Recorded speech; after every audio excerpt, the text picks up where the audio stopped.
Voy a empezar por los hechos de vida y después por las ideas que más principales suyas, como hicimos también con los estoicos, y después vamos a leer algunos de los textos. Como hechos de vida suyos, primero decir que él vive en Holanda. Es hijo de una familia de sefardíes, de judíos sefarditas, de origen portugués, pero en el fondo de origen español. De origen español, porque sus padres habían emigrado a Portugal, pero proveniendo de España, por eso se llama Espinoza. Y después emigró a Francia y después a Holanda.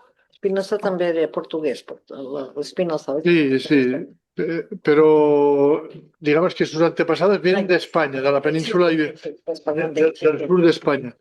Después pasó a Portugal, que estuvo en Portugal y se hizo luso, el apellido se lusificó, se hizo portugués, y después emigró a Francia y después la familia fue a parar a Holanda. ¿Por qué a Holanda? Pues que las Provincias Unidas, que se llamaban entonces Provincias Unidas, era uno de los pocos espacios en Europa donde había una cierta libertad de pensamiento, una cierta, bajo un gobierno protestante calvinista, te permitía una cierta pluralidad y diversidad. Y esto es ignorancia. ¿De qué siglo hablamos? siglo XVII. ¿Qué significa calvinistas? Significa protestantes, pero calvinistas son protestantes un poco más manu militare, más disciplinados que los luteranos, digamos, más rígidos. Pero dentro de los calvinistas, en Holanda había habido una pelea entre dos tendencias: el calvinismo más rígido y puritano y el calvinismo más abierto, o no tan rígido y tan puritano. Estos calvinistas, no os voy a decir nombres porque es muy complicado, pero más relajados o más abiertos, son los que permitieron que Holanda fuera un país más tolerante, más liberal, y que aceptara más la diversidad religiosa. Seguían siendo confesión protestante en Holanda, pero con mano amplia, con maniga amplia, con los disidentes protestantes. Eso convirtió a Holanda en un refugio de todos los grandes grupos protestantes, muchos de ellos radicales, muy a la izquierda del protestantismo, y se refugiaban en Holanda. Y esto marcará después a Spinoza. Pero él aquí su familia encuentra un ambiente agradable. Y también estaban los judíos, por lo tanto. Sí, estaban los judíos como unos más. Pero ¿qué pasa? Los judíos estaban en Ámsterdam, él se instala en Ámsterdam, su familia, y había dos comunidades judías con dos tendencias. Una, siempre es lo mismo, una muy ortodoxa, muy rígida, más de tendencia askenazi, del centro de Europa y sobre todo de la zona de Suiza, porque son calvinistas, y otra más manga ampla, ¿cómo se llama? Manga ancha, más tolerantes, más liberales, que estos seguían a un rabino mucho más abierto, mucho más izquierdoso. Estos eran más en contacto con los sefardíes españoles y portugueses. Porque los sefardíes españoles y portugueses, muchos de ellos habían sido forzados a convertirse al cristianismo, lo que se llamaban los marranos, los famosos marranos, judíos que se convertían, se hacían formalmente cristianos, pero que en su casa practicaban el judaísmo. Spinoza viene de una familia de estos, que emigra a Holanda para dejar de ser marrana y poder ser auténticamente judía. Pero ¿qué pasa con los marranos? Que muchos de estos judíos se sentían muy culpables por haberse convertidos al cristianismo. Y iban a Holanda, pero llevaban consigo la culpa. Hemos sido traidores para sobrevivir y ahora venimos aquí. Entonces los judíos viejos, les castigaban, entre comillas, a ellos de ser malos judíos, de ser unos traidores, de ser unos renegados.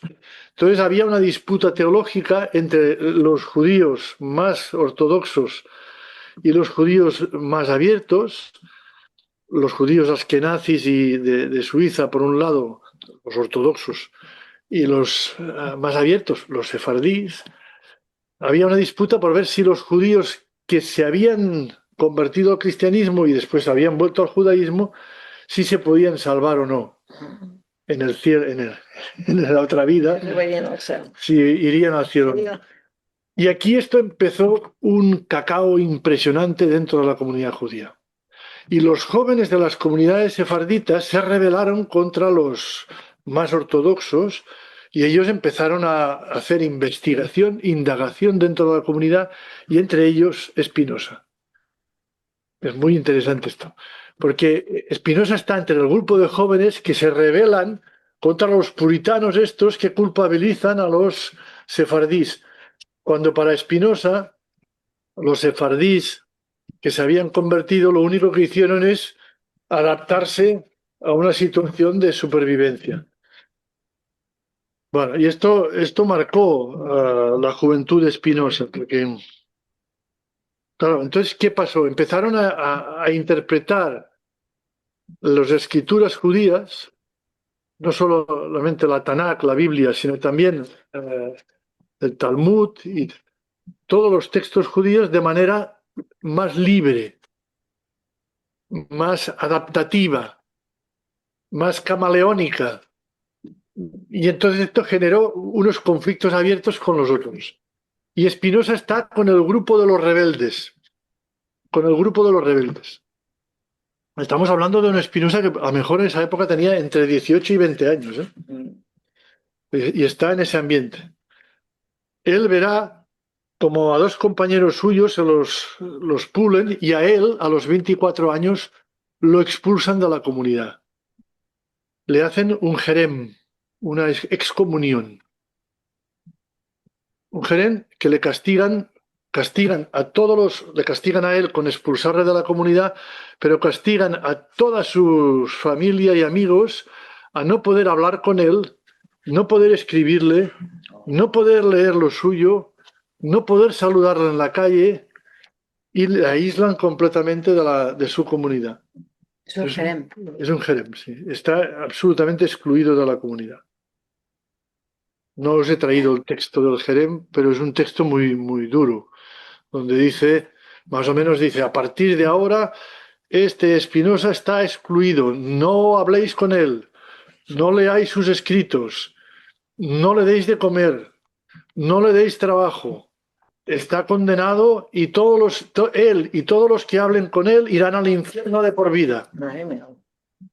Un texto horrible. Això els sefardistes, clar, perquè era la seva comunitat. Era su comunidad. Que eren més d'això. Eran más abiertos. Eran más abiertos. El motivo es este que os he dicho, es un motivo teológico sobre la escatología, pero también hay otro motivo, que los calvinistas permitían a los judíos estar sin problemas siempre que los judíos no cuestionaran algunas ideas de la Biblia. Cuando cuestionaban la Biblia y eran heréticos, Ya está, ya no. entonces peligraba toda la comunidad judía. Toda la comunidad, no solamente los que decían esto, no solamente Spinoza, sino toda la comunidad. Y ellos tenían miedo que les pasara lo mismo que les había pasado en España, en Portugal, etc. Y ahora aquí estamos bien, estamos sin problemas y ahora estos jóvenes nos van a crear problemas con la comunidad cristiana. Y el concepto de Dios, la interpretación de las escrituras, las creencias sobre el más allá de la muerte, sobre la vida eterna, todas estas cosas, los jóvenes estos lo habían hecho temblar. Y esto generaba inseguridad a la comunidad judía. Entonces, el castigo que le dan a Spinoza oficialmente es por ateísmo. Pero en la práctica es porque tienen miedo a la comunidad de que este señor les espante todo y les ponga a ellos en una situación de aprieto comunitario que pueda desencadenar una persecución y una necesidad de exilarse otra vez a otro país. No quiero justificar el jerem, pero la excomunión, pero hay que contextualizarlo. Sí, sí, sí.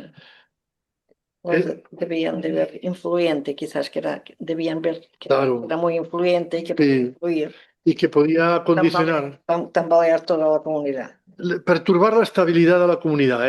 Era un agente de ¿Y perturbación. realmente desde el calvinismo se estaba tan pendiente de la disputa que había en la comunidad judía? Solo si había cacao, solo si había desórdenes, si había disensiones, si había peleas, si había... Ellos estaban vigilando siempre los calvinistas. Pero no hacía falta los calvinistas, porque los que controlaban la comunidad eran los parnasim, y los parnasim son los laicos de la comunidad judía, no los rabinos.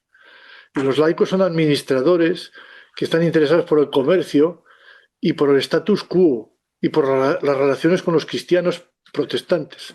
Entonces estos parnasim, estos administradores de la sinagoga, que mandan más que los rabinos, porque son los que tienen el poder político de la comunidad judía, estos no quieren problemas con los cristianos. Y económico también, me imagino, ¿o no? Económicos, sí, son los comerciantes. Todo esto son los laicos, son los comerciantes, son los que mandan. De hecho, el padre de Spinoza era un comerciante también. Era un comerciante. Interesa estar a buenas con los calvinistas. Claro. Y después tienen barcos y hacen comercio con todo el mundo. Los holandeses son grandes comerciantes y viven de esto, y viven bien además. Entonces, todos estos jóvenes de la comunidad que son un problema, son un problema. Claro, pero él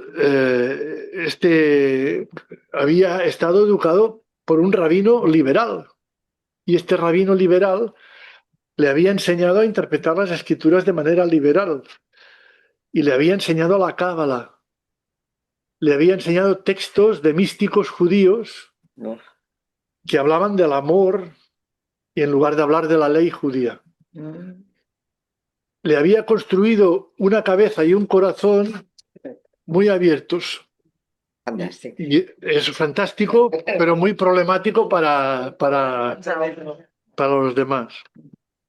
Es decir, había hecho de Spinoza un auténtico disidente. ¿Y su familia aguantó el castigo? ¿O Su familia terminó mal con él, claro, porque su familia no le podía dirigir la palabra. Pero lo cumplió. Lo cumplió, sí. Lo cumplió. Es muy interesante la vida de Spinoza, porque él, al verse expulsado, él se ve proyectado a ser un aliado de todos los disidentes que hay en Holanda. Y como Holanda es un nido de avispas, de disidentes, él se ve en su vida, se ve proyectado a la gente más creativa de toda Europa.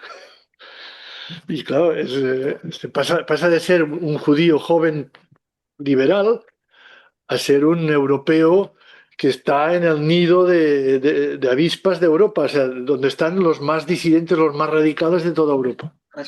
Muchos de ellos cristianos protestantes, pero ya veremos que varias marcas de cristianos protestantes, os voy a explicar las marcas porque es importante. Bueno, esto, claro, ¿qué pasó? ¿En qué le influenció sobre todo? Sobre todo, pues, primero le influenció en que para Spinoza era más importante la razón que la escritura. Estos maestros místicos y rabinos liberales, que seguían muchos de ellos a Maimónides, se inspiraban en Maimónides, el mensaje claro que le quedó a él es que la razón es más importante que la escritura. Y si hay conflicto entre la escritura, la Biblia o el Talmud y la razón, siempre tiene razón la razón. Siempre tiene razón la razón. Y es claro, está en el siglo XVII. Esto es una revolución. Y después, claro, que la ley divina se manifiesta más a través de la razón que a través de la revelación de las escrituras. Y eso significa que la divinidad está en la mente humana.